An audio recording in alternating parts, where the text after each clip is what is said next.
Oke, baik.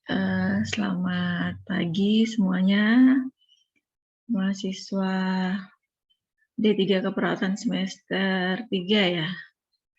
Dan Assalamualaikum warahmatullahi wabarakatuh. Waalaikumsalam warahmatullahi wabarakatuh. Pagi, Bu. Pagi ya. Bagaimana kabarnya para mahasiswa? Baik, Ibu. Baik ya. Alhamdulillah. Masih di daerah masing-masing ya.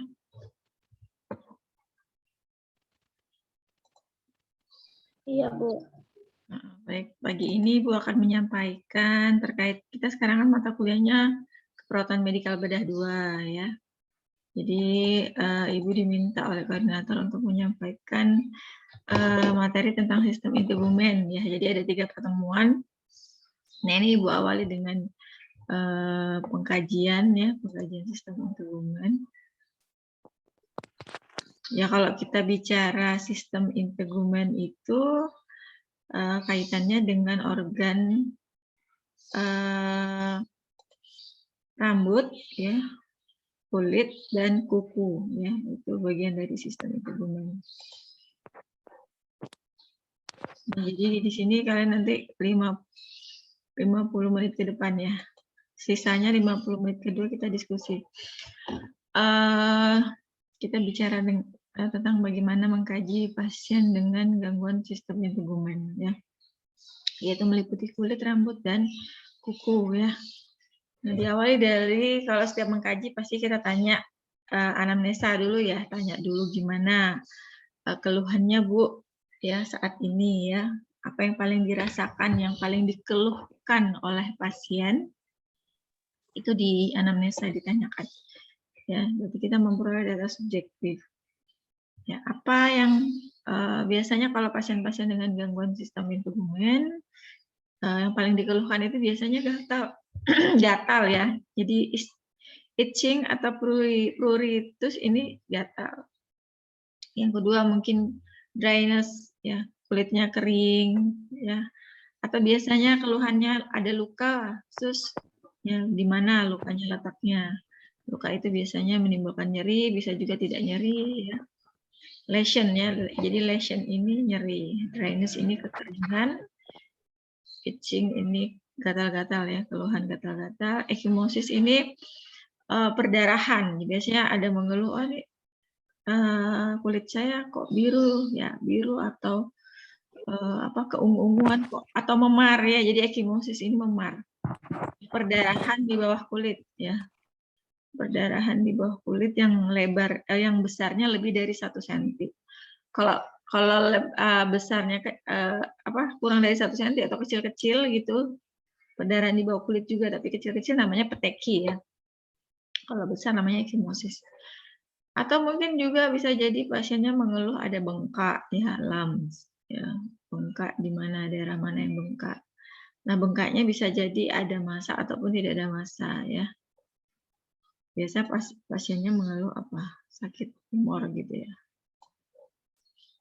Lanjut. Ini riwayat. Nah, kemudian setelah kita tahu keluhan pasien apa, jangan lupa PQRST-nya ya. Dari keluhannya itu dijelaskan ya saat kalian mengkaji, kemudian masuk di kaji riwayat kesehatannya ya. Riwayat kesehatan masa lalu ya. Biasanya beberapa penyakit dengan gangguan sistem integumen ini ada kaitan dengan penyakit sistemik ya. Bisa karena imunologinya ya, jadi ada respon imunnya. Jadi pasiennya tuh alergi, jadi bisa menyerang ya, kulitnya bisa mungkin bercak-bercak gitu ya, kemerahan gitu ya. Jadi bisa karena faktor hormon ya, endokrin ya, faktor kolagen ya. Kolagen ini yang membuat kulit itu elastis ya. Jadi kolagen, mungkin jumlah kolagen menurun, akhirnya jadilah dia dryness tadi, kekeringan. Kemudian vaskular ya. Vaskular ini maksudnya nutrisi ya. Jadi vaskular ini yang membawa pembuluh darah yang membawa nutrisi, oksigen gitu ya. Ini ada gangguan, ada masalah, makanya kulitnya bisa menjadi masalah. atau masalah di renal ya, pasien-pasien dengan penyakit gagal ginjal kronik. Nah, itu pasti kulitnya mengalami kehitaman ya, karena ada penumpukan racun ya, karena tidak bisa keluar karena ginjal yang mengalami masalah, yang gangguan, akhirnya filtrasi atau penyaringan dalam tubuh tidak terjadi dengan baik ya. Atau mungkin penyakit hati. Nah, orang dengan penyakit hepatitis itu nanti kulitnya pasti warnanya kuning ya, jaundice namanya ya. Nah, ini penyakit-penyakit ini bisa mempengaruhi kulit ya. Kemudian kaji riwayat imunisasinya ya. Apakah dulu imunisasinya lengkap atau tidak ya, itu ditanyakan. Riwayat alergi sebelumnya apa? Apakah ada alergi obat, alergi apa? Makanan, ya, alergi cuaca, alergi banyak jenisnya ya. Oke, lanjut pengobatan ya. Nah, ini kaitannya apakah ada konsumsi, ditanyakan ya, apakah ada konsumsi obat-obatan sebelumnya? Ya, karena beberapa obat itu bisa mempengaruhi kerusakan kulit juga ya. Jadi penggunaan obat yang mungkin saja bisa jadi dia alergi terhadap obat tersebut. Atau respon atau komplikasi atau efek samping dari obat tadi membuat kulitnya bermasalah gitu ya. Atau penggunaan obat topikal ditanyain juga, ada menggunakan obat salep nggak? Siapa tahu obat salep ini menimbulkan iritasi, kemerahan gitu ya. Nah, ini tadi alergi udah ya, alergi ditanyakan alergi makanan, obat-obatan ya. Kemudian tanyakan riwayat kesehatan keluarga ya. Jadi kalau nanya riwayat kesehatan keluarga itu tanya yang linear dengan si pasien ya, 3 generasi. Jadi pasien itu generasi yang ketiga, berarti kalian tanya orang tuanya, bapak ibunya, kemudian kakek neneknya gitu ya. Apakah ada penyakit ya yang menjadi faktor predisposisi genetik ya. Misalnya alopecia ya, alopecia itu seperti kebotakan. Ini kaitannya dengan rambut berarti ya, kebotakan. Kemudian ini ichthyosis ya. Ichthyosis ini seperti kulit yang kering, pecah dan bersisik tebal ya. Ini juga penyakit keturunan ya. Alopecia juga penyakit genetik. Jadi orang yang kepalanya botak pasti orang tuanya juga botak ya. Jadi keturunan ini. Kayak ichthyosis juga gitu, kulit kering, pecah dan bersisik tebal, ini juga diturunkan. Atopic dermatitis juga seperti itu, jadi dia kemerahan ya, ada radang kulitnya. Kemudian psoriasis ya, peradangan kulit ya, ditandai dengan adanya ruam merah, kulitnya kering, tebal, bersisik ya, dan mudah terkelupas ya. Ini saya pernah temukan ini. Ketika dulu tahun 2018 saya ini mengkaji, saya ikut penelitian nasional, skala nasional itu Riskesdas namanya ya, Riskesdas tahun 2018 ya. Nah, di situ saya mengunjungi rumahnya tuh daerah Karangbalik kalau nggak salah, agak di atas ya. Jadi ada seorang ibu tua, itu kulitnya ya gitu, suka mengelupas terus bersisik gitu ya. Pokoknya terlihat serem lah. Jadi dia mungkin dikucilkan oleh masyarakat, jadi dia di rumah aja. Rumahnya itu ditutup terus gitu, jadi dia nggak dapat sinar matahari. Ketika saya datang, saya sampaikan bahwa tidak perlu ini, tidak perlu tutup pintu terus, harus dibuka biar ada ventilasi gitu ya. Seperti itu. Padahal dia punya anak juga ya. Dia sudah tua, rambutnya putih. Usianya kalau nggak salah sudah 60 ke atas, jadi sudah tergolong lansia.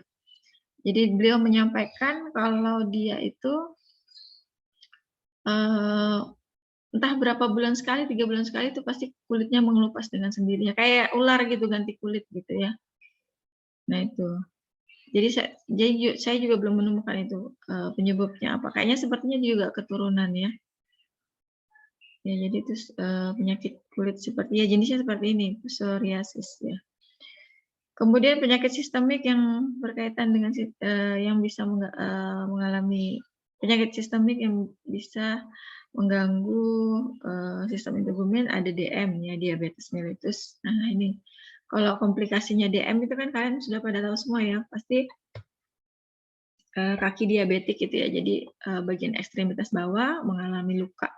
Ya kenapa? Karena gula darah yang tinggi sehingga menyebabkan pembuluh darah itu tidak mampu menyerap ya. Jadi gulanya dalam darah itu terlalu banyak ya, tidak bisa masuk ke dalam sel ya, akhirnya bisa menyebabkan luka. Ya. Atau lupus eritomatosus. Jadi lupus eritomatosus ini adalah salah satu penyakit autoimun juga. Nah, jadi autoimun itu kan menyerang ya, menyerang apa aja yang diserang. Terserah, dia bisa kulit, sendi bisa diserang ya, tergantung. Ya kalau dia nyerangnya kulit terus diserang ya. Jadi akhirnya kulitnya rusak. Jadi kulit itu dianggap musuh sama dia karena penyakit autoimun ya. Jadi dia tidak bisa mengenali lawan dan kawan ya. Kemudian skabies. Nah, ini penyakit skabies ini penyakit yang bisa menular ya. Jadi seperti penyakit penyebabnya dari kutu gitu ya. Ya, skabies tuh kayak kita tuh kurang menjaga kebersihan ya, jarang mandi ya. Jadi badan kita tuh kayak ada kudas, kurat gitu-gitu ya. Nah, itu bisa menular skabies. Jadi ada kutu-kutu di kulit. Kemudian, nah, kaji pola hidup, ya, gaya hidup dalam kebersihan ya, dalam hal kebersihan. Gimana mandinya berapa kali sehari ya, menggunakan sabun atau tidak, ya kan? Bedaknya apa pakai bedak atau pakai lotion gitu ya. Jadi dikaji perawatan dirinya ya. Kemudian biasanya sih pasien-pasien tuh pada nggak ngaku kalau ditanya ya. Pasti jawabnya mandinya 2 kali sehari gitu ya. Padahal mandinya 2 hari sekali baru mandi atau 3 hari sekali baru mandi. Nah, gitu. Baik, lanjut. Nah, selanjutnya kita lakukan pemeriksaan fisik ya. Setelah anamnesa, kita lakukan pemeriksaan fisik karena ini sistem intubumin berarti kita utamakan di kulit ya. Nah, kita bisa bedakan mana kulit normal, mana kulit abnormal ya. Jadi kalau kulit normal itu dia pasti kulitnya bersih ya, elastis ya, tidak ada piting edem ya, kulitnya tampak seperti warna kulit ya. Kalau dia pasiennya rasnya hitam ya kelihatan hitam ya, tapi bersih. Kalau dia putih ya putih, coklat ya coklat, ya kuning langsat ya kuning langsat ya, tampaknya seperti itu. Kemudian untuk warna, nah ini kalau dia kulit yang abnormal warnanya flashing ya, kelihatan merah. Flashing itu merah, kemerahan. Cyanosis itu kebiruan ya. Ya kalau merah berarti ada perdarahan di bawah kulit gitu ya. Kalau cyanosis berarti ada kekurangan oksigen ya. Jadi tampak biru atau keunguan ya. Kemudian jaundice berarti dia ada warna jaundice ini kuning. Jadi biasanya terjadi pada pasien-pasien dengan penyakit hepar ya. Jadi ini bilirubin. Jadi bilirubinnya yang banyak beredar di dalam darah ya.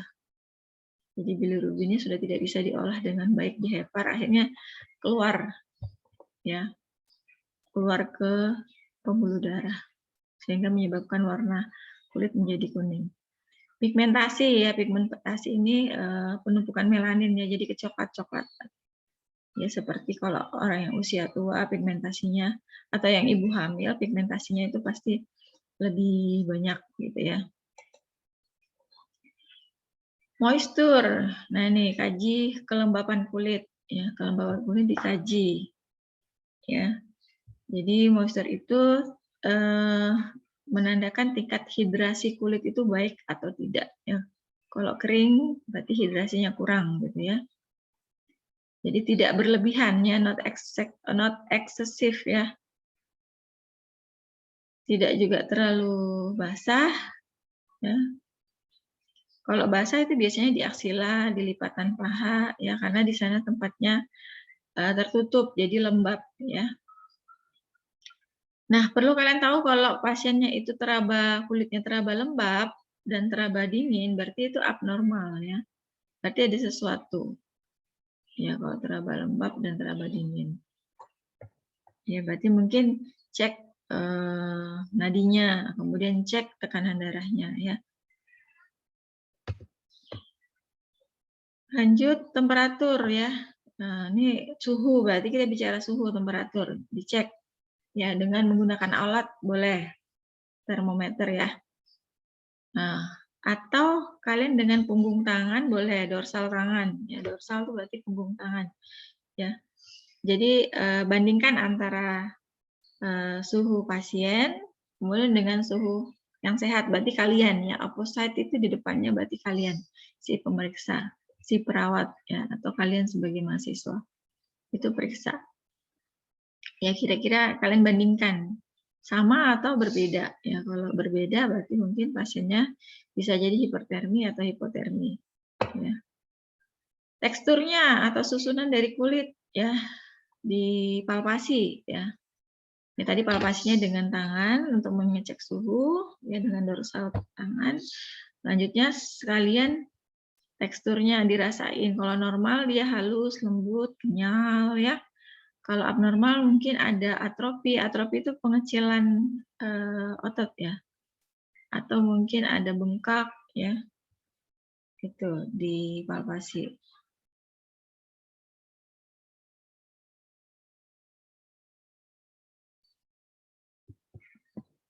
Kemudian turgor ya. Turgor tahu nggak? Ya, jadi ini hal-hal yang penting ya, kalian harus perhatikan, simak ya. Kalian belum ya ke mana? Ke rumah sakit belum ya, ke Bangsal ya? Belum praktek kan? Belum PKK ya? PKKD sudah belum? Sudah ya? Sudah pernah, Bu. Sudah, Bu. Oke, baik. Berarti sudah pernah mengkaji turgor ya? Apa itu turgor? Ada yang bisa bantu Ibu jawab? Apa itu turgor April? Elastisitas dari kulit. Gimana cara periksanya?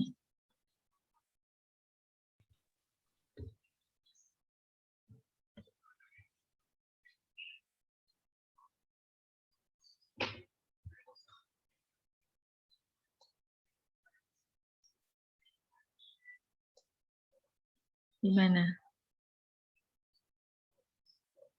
Bisa dengan pencet ya. Ini Bu, di apa? Dicubit. Di kan gitu Kak Bu ya? Dicubit seperti ini ya. Nah, dicubit seperti ini. Normalnya dia kembali dengan segera ya. Ya, kurang dari 3 detik dia kembali normal. Kalau lebih dari 3 detik dia kembalinya lambat ya. Berarti dia ada masalah ya, berarti ada penumpukan cairan bisa jadi. Ya, atau dia dehidrasi pasiennya. Ya. Jadi boleh dengan menekan gini, namanya pitting edem kalau seperti ini. Kemudian bisa juga dicubit seperti ini. Ya, untuk mengetahui turgornya itu elastis atau tidak. Cara pemeriksaannya ya. Kemudian, nah ini edema. Ya, edema itu penumpukan cairan ya. Tadi ya dengan pemeriksaannya dengan ini tadi, pitting edem. Jadi kalau kalian ada lihat bengkak, biasanya sih di ekstremitas bawah kaki. Pasti bengkak ya.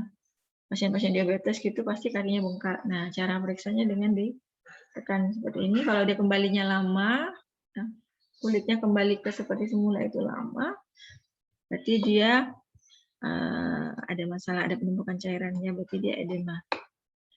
Nah, pemeriksaannya namanya pitting edem ya. Berarti dia pitting edemanya positif gitu ya.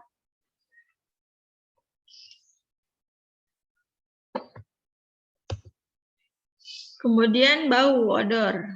Ya, normalnya kulit itu tidak berbau ya. Ya, biasanya yang paling bau itu daerah aksila ya.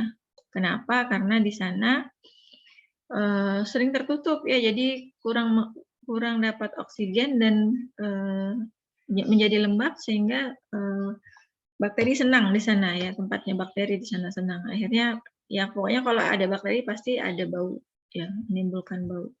Jadi pertumbuhan dan perkembangan si bakteri ya.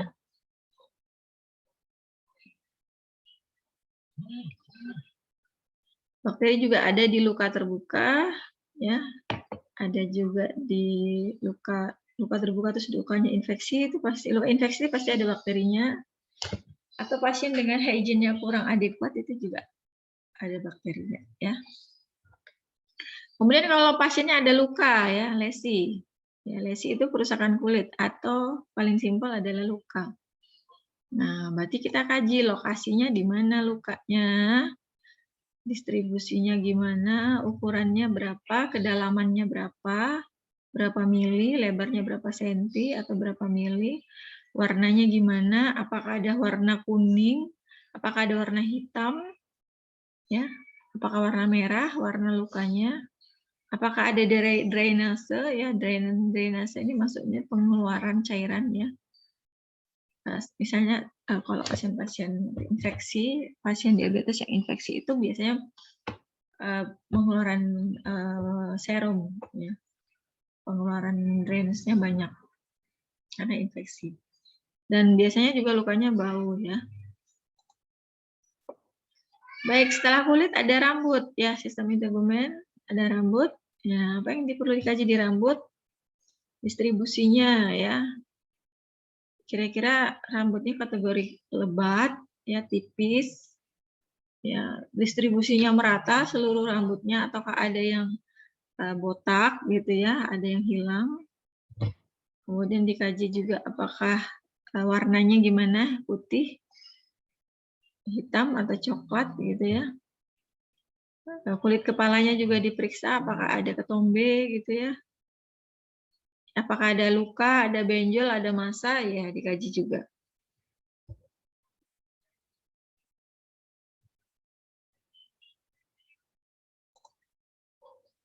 Kuku. Nah, nanti sampai ini setelah ini kita diskusi ya, ada pertanyaan tidak? Kuku ya, kuku ini diinspeksi. Ya warnanya gimana? Warnanya normalnya kan merah ya. Teksturnya gimana? Kasar, halus, ya normalnya halus ya. Ketebalannya, bentuknya ya. Jadi bentuk-bentuk kuku tuh macam-macam ya. Kalau dia pasien-pasien anemia, pasien kekurangan gizi, bentuk kukunya tuh nanti ada yang cembung, ada yang cekung gitu ya. Normalnya ya seperti ini, kuku kalian masing-masing itu ya normal ya. Integritasnya ya, kemudian palpasi. Nah, palpasi ini untuk mengetahui pasiennya anemia atau tidak juga ya. Jadi palpasinya tuh gini, dipencet lama-lama, kemudian nggak lama juga sih, dipencet aja gini terus dilepas. Ya, dilihat ya, warna merahnya tuh kembali dengan segera nggak? Kalau warnanya kembali dengan segera berarti normal. Ya. Kalau warnanya kembali lebih dari 3 detik, ya, berarti ada masalah ya.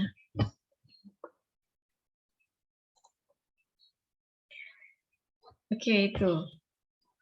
Kemudian pemeriksaan diagnostik ya, pemeriksaan diagnostik banyak ya untuk terkait kulit ya.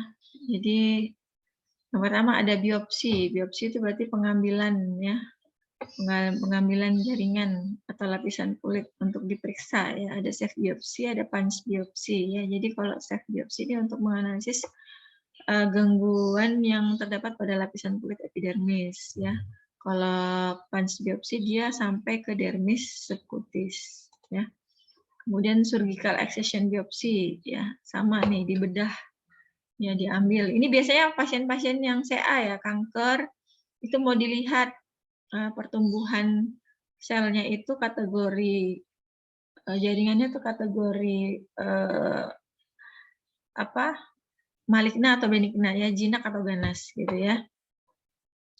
Nah ini surgical excision biopsi ini untuk menganalisis lesi secara total. Bila batas lesi tidak jelas dengan jaringan sekelilingnya maka dia maligna.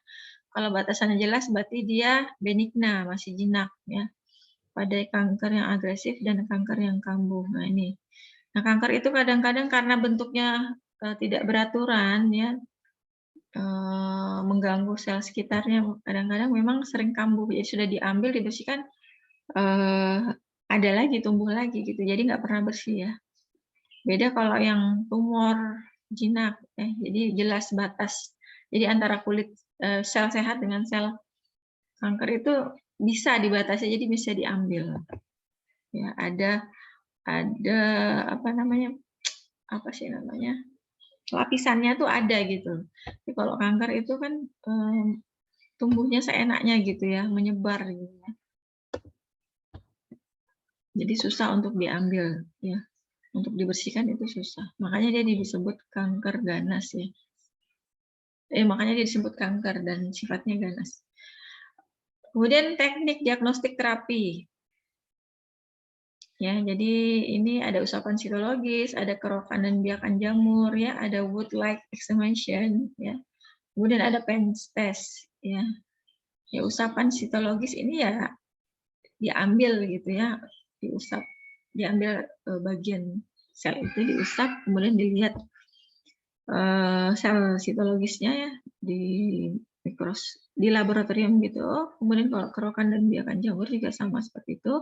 Kalau wood-like examination ini jadi kayak lampu UV gitu dilihat ya di center gitu ya. Lampunya tuh kayak warna biru gitu. Jadi bisa melihat apakah ada bakteri jamur gitu ya di kulit tersebut.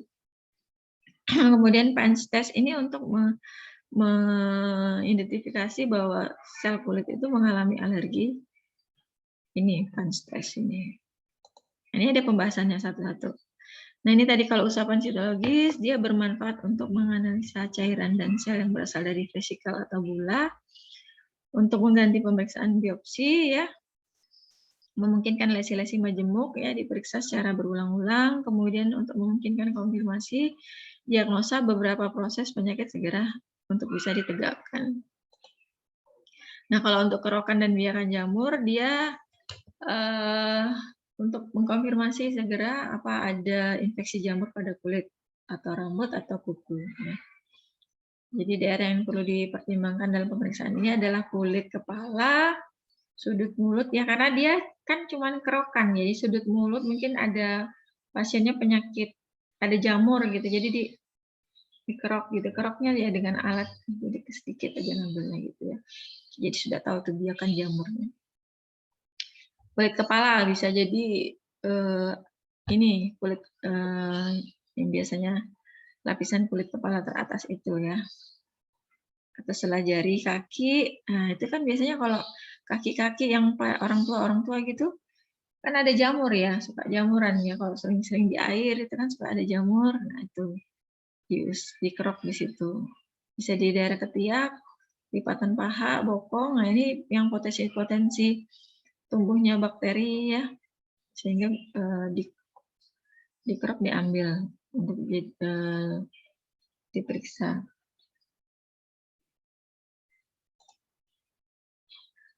Nah ini tadi wood-like examination ya, jadi menggunakan lampu UV ya, untuk diperiksa apakah ada infeksi jamur dan bakteri pada kulit superficial ya, menggambarkan adanya derajat pigmentasi antara kulit normal dengan kulit yang lesi, kemudian menentukan area kulit yang hipopigmentasi atau amelanosid.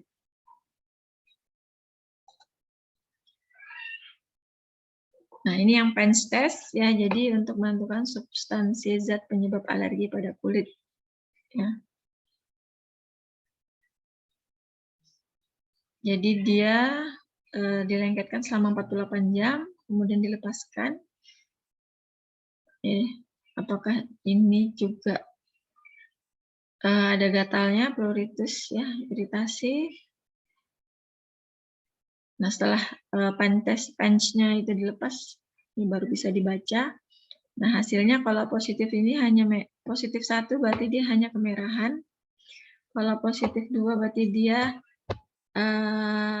kemerahan tapi ada papulanya juga ya.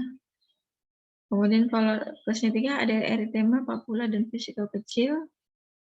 Kalau plusnya ada 4 berarti semua di atas, vesikula besar, bula kadang ada ulcerasinya juga.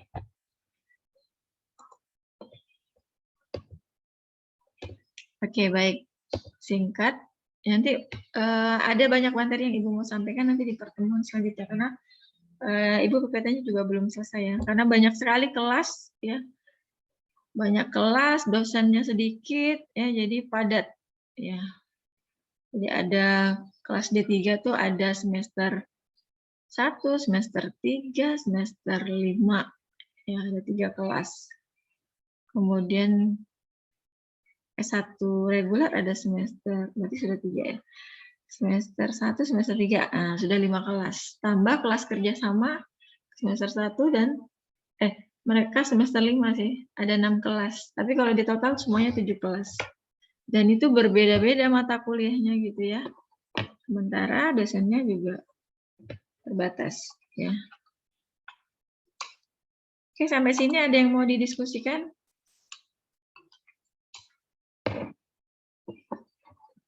Terkait sistem integumen?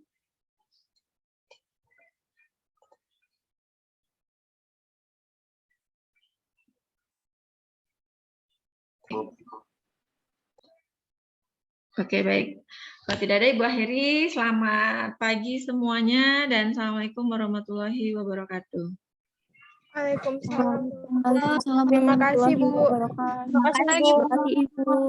Ya, sama-sama. Ibu end meeting ya. Iya, Baik. Bu. Baik. Bu.